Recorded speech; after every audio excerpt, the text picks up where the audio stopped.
Punjab Kings Gujarat టైటన్స్పై 11 పరుగుల తేడాతో విజయం సాధించింది. ఈ మ్యాచ్లో ముందుగా బ్యాటింగ్ చేసిన పంజాబ్ కింగ్స్ 5 వికెట్లు కోల్పోయి 243 పరుగులు చేసింది. ఆ తర్వాత దిగిన గుజరాత్ టైటన్స్ 5 వికెట్లు కోల్పోయి 232 పరుగులు చేసి ఓడిపోయింది.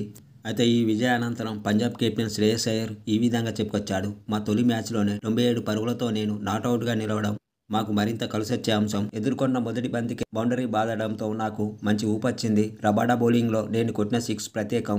శశాంక్ 16-17 బంతుల్లో చేసిన 44 పరుగులు మా జట్టుకు కీలకంగా మారాయి. మేము దూకుడు చూపించాల్సిందే అని ఒక బెంచ్ మార్కును సెట్ చేసుకున్నాం. శశాంక్ అద్భుతంగా రాణించాడు. ఇక వైశాఖ్ చాలా సరదా స్వభావం ఉన్న వ్యక్తి. ఎప్పుడూ స్పష్టమైన ఆలోచనలతో మైదానంలోకి వస్తాడు.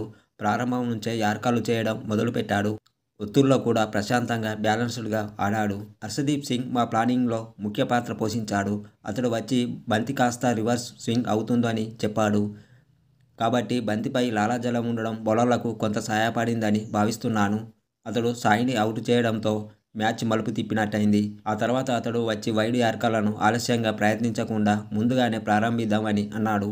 సీజన్ ప్రారంభానికి ముందే మేం అన్ని విధాలుగా సిద్ధమయ్యాం. మేమందరం ముందుగానే మా ప్లాన్స్ను మాట్లాడుకుని మైదానంలో వాటిని ఎలా అమలు చేయాలనే దానిపై చర్చించాం. నేను ఒక్కడినే కాదు, అందరం చురుగ్గా తమ ప్లానింగ్స్ను గురించి మాట్లాడారు.